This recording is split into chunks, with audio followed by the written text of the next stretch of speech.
자, 앞서 시간에서는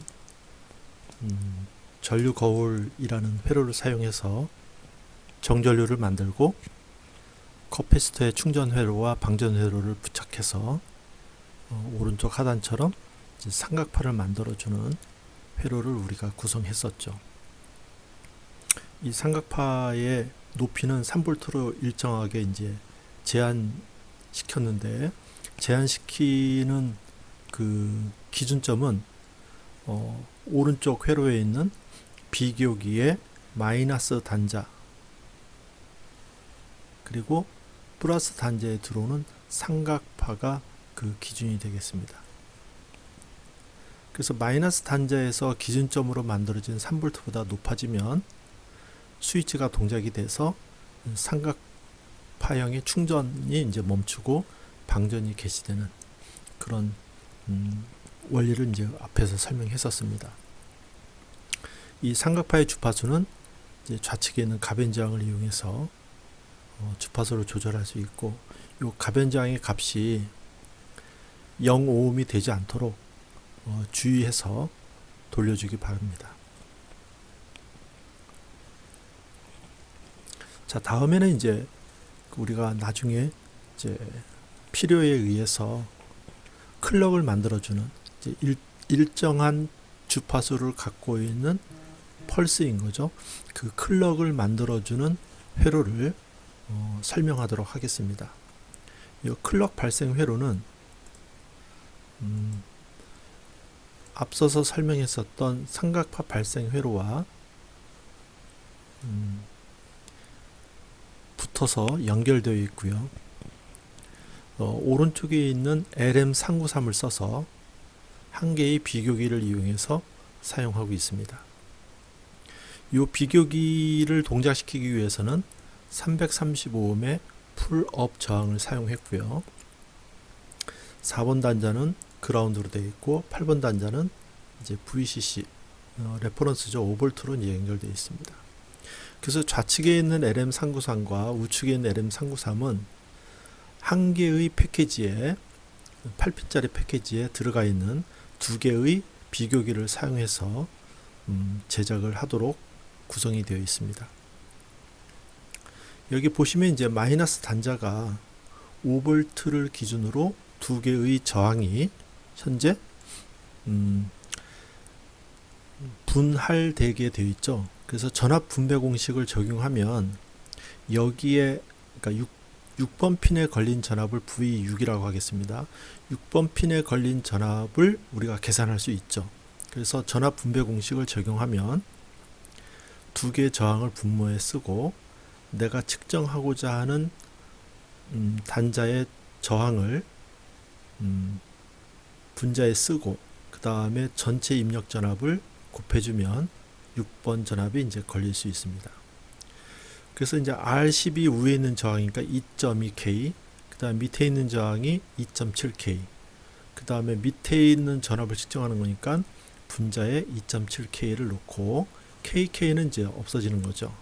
그 다음에 입력 전압 5V, 5V는 이제 지금 동작 전원 V 레퍼런스 전압입니다. 이 전압을 인가했습니다. 그래서 분모가 지금 4.9가 되는 거죠. 더하면 5와 4.9가 이제 지워지면 대략 2.7V가 이제 걸리게 됩니다. 2.7V, 요 부분이 2.7V고요. 요 부분이 이제 3V라는 걸 지난 시간에 우리가 알 수 있었죠. 그래서 요 6번 단자에 걸린 전압은 항상 2.7V가 걸린다는 것을 알 수 있습니다. 5번 단자는 지금 쭉 따라가면은 삼각파가 5번 단자로 들어가고 6번 단자는 2.7V의 일정한 전압이 들어가서 그 결과를 비교해 가지고 요 클럭 단자의 출력이 나온다는 것을 알 수 있죠. 그래서 비교기는 앞에서 설명했듯이 지금 사용하고 있는 것은 이제 8핀짜리 이제 패키지를 사용하고 있고요.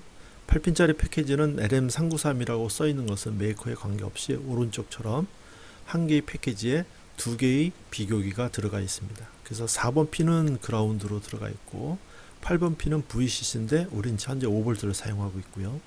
2번, 3번은 마이너스 플러스 2번 입력 단자고 1번 핀은 출력 단자입니다.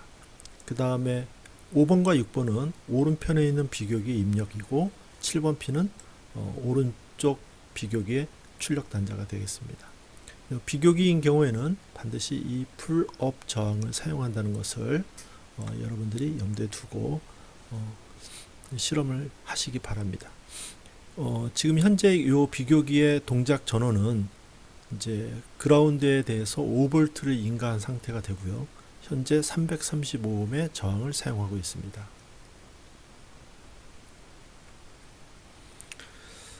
비교기는 기본적으로 이제 마이너스 단자와 플러스 단자의 전압을 비교해서 플러스가 높으면 하이, 마이너스 단자의 전압이 높으면 로우.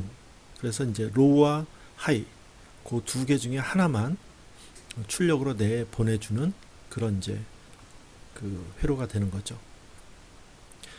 비교기의 내부적인 게인이 굉장히 높기 때문에 우리가 이제 수치상으로 얘기하면 마이너스 단자의 전압보다 뭐 한 10mV, 1mV, 한 0.1mV만 넘어도 출력은 확실하게 하이를 내보내게 됩니다. 그러니까 마이너스 단자가 플러스 단자보다 플러스 단자가 높으면 하이가 되고 마이너스 단자가 높으면 로우가 된다는 것을 알 수 있는 거죠. 요거는 이제 실제로 그 입력과 출력에 대한 로직을 설명한 겁니다. 그 비교기는 이제 전압을 비교해서 출력을 1과 0 둘 중에 하나를 내보낸다 이렇게 이해하시면 되겠습니다.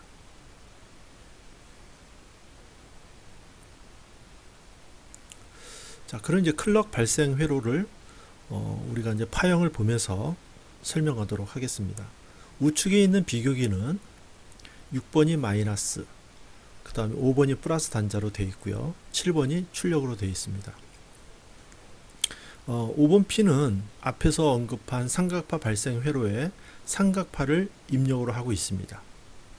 그래서 5번 핀은 밑에 있는 이제 파형처럼 제로에서 일정한 기울기로 3V가 올라가서 다시 0으로 떨어지고 다시 충전해서 3V가 올라가고 다시 방전하고 다시 3V를 향해서 충전했다가 다시 방전하고, 그래서 충전하는 시간은 상당히 이제 천천히 진행되는 데 반해서 방전은 순식간에 이루어지기 때문에 옆에서 보면 직각 삼각형이라는 것을 이제 알 수 있습니다.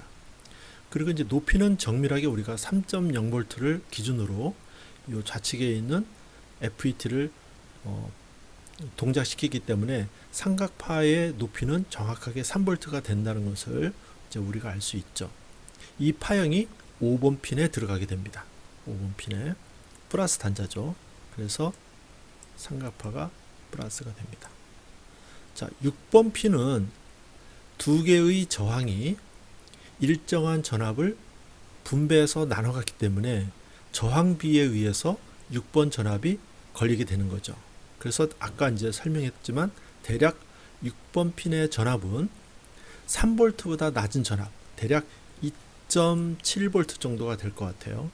2.7V가 이제 걸리게 됩니다.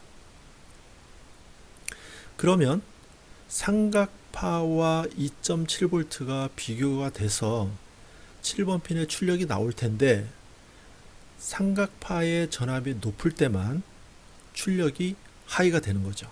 그래서 이 파형을 보시면 삼각파 중에서 2.7을 뺀 나머지 이 부분만 현재 출력이 1이 나오게 됩니다. 그래서 클럭 단자, 그러니까 7번 단자가 되는데 OPMP의 7번 단자에서 보면은 요 앞에는 삼각파형의 전압이 낮기 때문에 로가 되고요. 요때 2.7V 이상만 2.7V를 기준으로 요 구간만 하이가 되는 거죠. 그래서 전체 높이 3V 중에서 2.7V니까 0.3V가 됩니다. 0.3V의 높이로 펄스가 만들어지는데, 그러면 실제로는 우리가 이제 설명을 위해서 폭이 이렇게 넓어져 있겠지만 실제로는 굉장히 좁은 펄스가 연속적으로 나온다는 것을 알 수 있습니다. 지금 좌측에 있는 이제 비교기는 일정한 높이의 삼각파가 지속적으로 나오고 있고요. 그 다음에 6번 단자는 일정한 전압이 바뀌지 않고 진행되기 때문에 7번 단자의 클럭 전압은 항상 늘 일정한 펄스가 만들어진다는 것을 알 수 있습니다.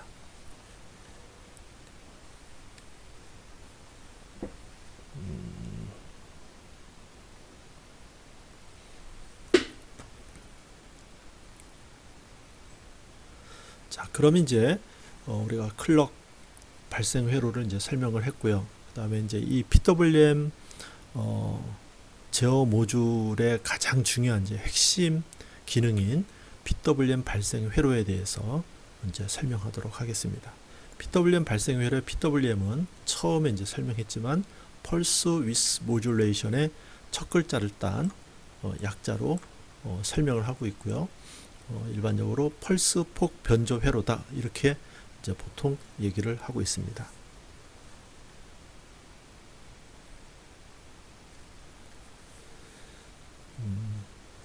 PWM 발생 회로는 앞에서 언급했었던 이제 전체 회로도 중에서 요 밑에 있는 부분을 이제 설명하게 됩니다. 위에 있는 회로에 대해서 간단하게 이제 다시 한번 설명을 하면은, 위에 있는 회로는 여기 이제 일정한 DC 전압이 들어가서 뭐 한 15V 이상 들어가서 UVLO 회로가 동작시킬 수 있는 조건이 되면 요 스위치가 오프가 돼서 5V가 나오는 정전압 회로를 동작시키게 되는 거죠. 그러면 요 테스트 포인트 레퍼런스를 찍어 보면 5V가 이제 측정이 되고요. 5V가 측정이 되면은 요 LED 회로에서 전류가 흘러서 이제 LED가 불이 이제 켜지게 됩니다. 그 다음에 이제 일정한 전압을 받아서 전류 거울 회로가 동작이 돼서 정전류 회로가 만들어지면 커패시터에 충전이 되고, 좌측에 있는 이 비교기가 동작이 돼서 3V를 기준으로 삼각파형이 이제 만들어지게 됩니다. 그래서 삼각파가 만들어지는 지점에 핀에 이렇게 이제 나오게 되는 거죠.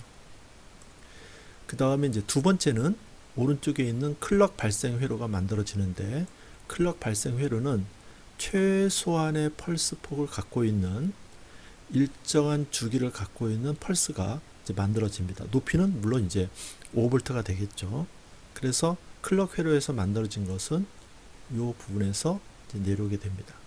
결국은 위에 있는 회로가 만들어진 목적은 뭐냐면, 우리가 원하는 주파수의 삼각파형이 만들어져서 밑에 공급을 하고 있고요. 그 다음에 위에서 만들어진 일정한 좁은 폭의 펄스가 위에서 공급할 수 있도록 클럭을 만들어 주는 거죠. 그러면 위에 있는 회로는 이제 목적을 다 할 수 있게 됩니다. 물론 이제 여기에 레퍼런스 전압도 중간중간 이제 우리가 사용할 수 있게끔 만들어 주게 됩니다. 밑에 있는 부분이 이제 PWM 제어기 회로의 PWM 발생 회로가 되는데, 이 부분을 이제 부분적으로 끊어서 설명을 할 수 있도록 하겠습니다.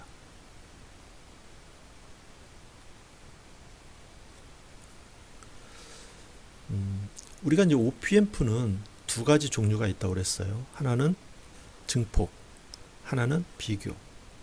앞에서 설명했었던 OPMP들은 모두 다 비교기입니다. 지금 설명하려고 하는 회로는 OPMP는 증폭용입니다.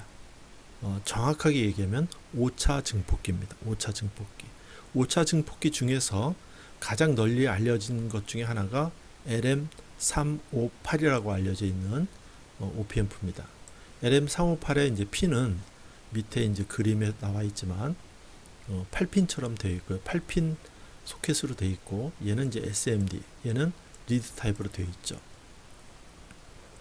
여러분들이 이제 사용하는 것은 이렇게 이제 그 리드 타입을 이용해서 회로를 이제 꾸미게 됩니다. 그래서 LM358을 이제 위에서 보시면 좌측에 마크가 있고요. 마크에서 시계바늘 반대 방향으로 1, 2, 3, 4, 5, 6, 7, 8 이렇게 되어 있습니다. 비교기와 마찬가지로 두 개의 OPM프가 내장이 되어 있고요. OPM프를 동작시키기 위한 그라운드, 그 다음에 V 플러스 이렇게 되어 있습니다. 그 다음에 마이너스와 플러스 단자의 전압 입력 단자가 있고, 그 다음에 출력이 있습니다. 그 다음에 두 번째 OPM프에 두 개의 입력 단자와 한 개의 출력이 되어 있죠. 그래서 오른쪽 그 B OPM프와 좌측에 있는 A OPM프는 같은 동작 전원을 이용하고 있지만 별개의 동작으로 우리가 이용할 수 있다는 것을 알 수 있는 거죠.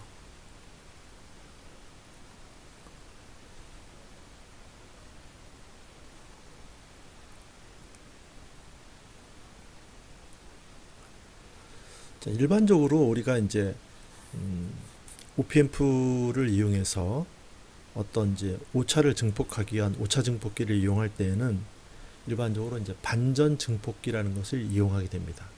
반전 증폭기는 여러분들이 이제 제어 시간이나 아니면 전자회로 시간에 배웠을 거라고 생각은 되는데, 중앙에는 이제 삼각형의 OPM프가 놓여져 있고요. 두 개의 입력 단자가 있고 한 개의 출력 단자가 있습니다. 플러스 단자에는 VR이라고 하는 전압이 인가되고요. 마이너스 단자는 VD라는 입력 전압에서 한 개의 저항 R1을 거치고 다시 마이너스 단자와 출력 단자 사이에 R2라는 저항을 이제 달게 됩니다.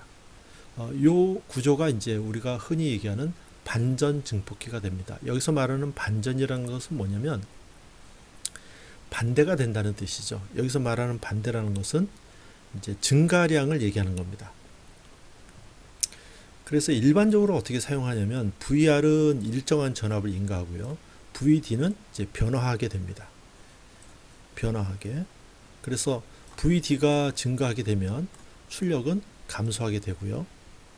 또 VD가 감소하게 되면 출력이 증가되는 그런 방향으로 이제 움직이기 때문에 얘를 반전 증폭기다.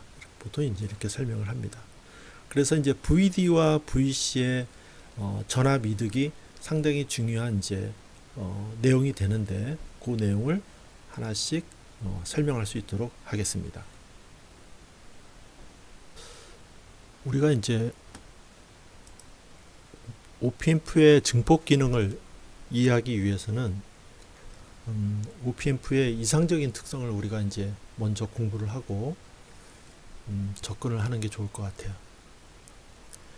좌측에 있는 이제 이 OPM프의 구조를 보시면 두 개의 입력 전압과 두 개의 입력 단자와 한 개의 이제 출력이 되어 있는데, 하나는 이제 플러스 입력 단자, 하나는 마이너스 입력 단자가 있고요. 플러스 단자로 들어가는 전류를 I 플러스 인이라고 하고, 마이너스 단자로 들어가는 전류를 I 마이너스 인이라고 하겠습니다. 그 다음에 두 개의 단자에 걸린 전압이 V 인이라고 하고, 출력에 나온 전압을 V5라고 하겠습니다.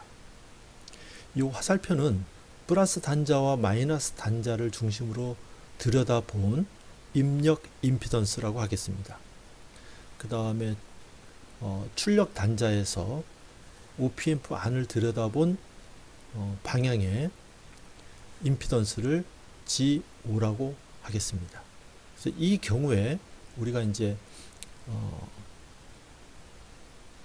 OPM프를 만들 때 가장 아이디어한 특성을 갖게 되는 몇 가지 특징들이 있는데, 그런 것을 좀 설명하도록 하겠습니다. 제일 먼저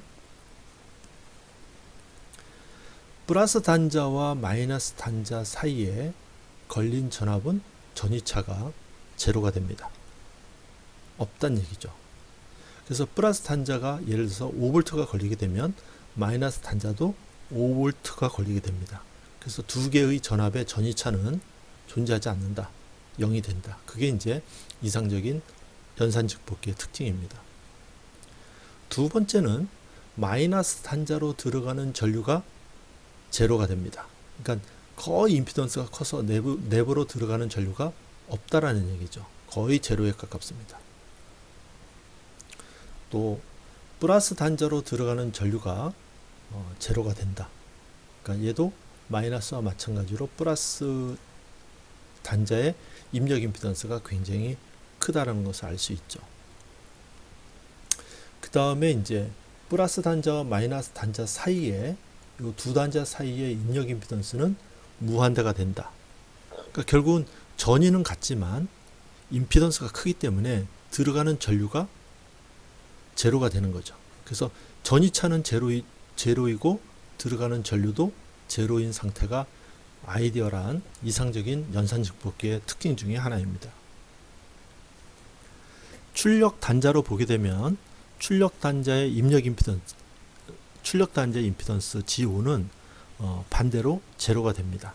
그러니까 제로가 되는 이유는 우리가 회로를 이제 그 순차적으로 연결할 때 입력 임피던스는 크고 출력 임피던스가 작은 쪽이 회로를 연결할 때 우리가 원하는 특성을 그대로 유지되면서 회로가 연결될 수 있거든요. 그래서 이 OPMP의 입력 임피던스와 출력 임피던스의 특징은 우리가 회로를 구성할 때에도 많이 이용하고 있는 이제 개념 중에 이제 하나입니다.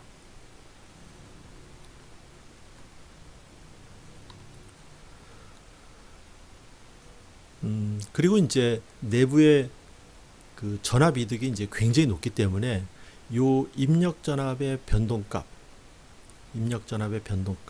그걸 델타 V인이라고 하겠습니다.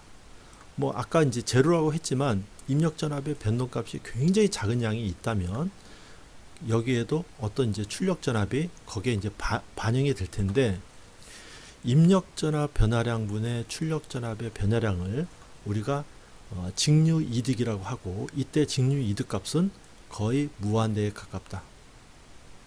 무슨 얘기냐면 아주 작은 전압이 발생된다 하더라도 출력은 굉장히 높은 전압의 크기로 반응한다는 얘기죠. 실제로 이제 우리가 사용하고 있는 OPMP의 내부 게인이 대략 한 100만 배 정도가 되니까 입력 단자의 전압이 1 마이크로볼트만 차이가 나더라도 여기는 1볼트의 출력이 나온다는 얘기죠. 그래서 굉장히 작은 전압을 증폭해서 출력으로 내보내기 때문에 전압 이득이 거의 무한대에 가깝다. 이렇게 이해하시면 되겠습니다. 그래서 나중에 이제 요 전압 이득이 무한대라는 사실을 우리가 이제 알아두고 있으면 회로를 해석할 때 이제 도움이 됩니다. 자, 마지막으로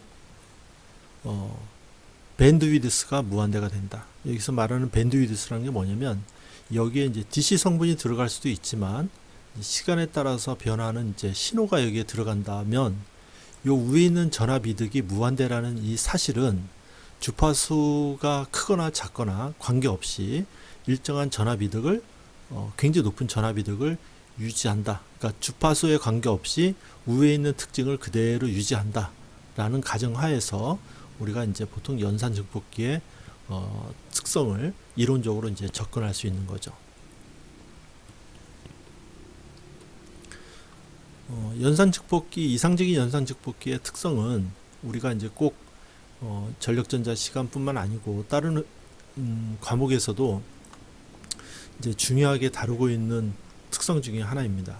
그래서 이제 다시 한번 정리하면 입력 전압의 차이가 제로가 되고 각각 단자에 들어가는 전류도 이제 제로가 되면서 입력 임피던스는 대신 무한대가 되고 출력 임피던스는 제로에 가까워지고 또 입력과 출력의 전압의 변화량을 나누게 되면 직류 전압 이득이 되는데 직류 전압 이득은 무한대가 된다.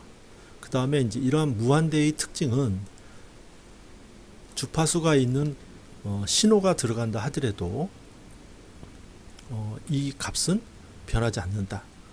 사실을 이제 우리가 이해하고 있으면 되겠습니다.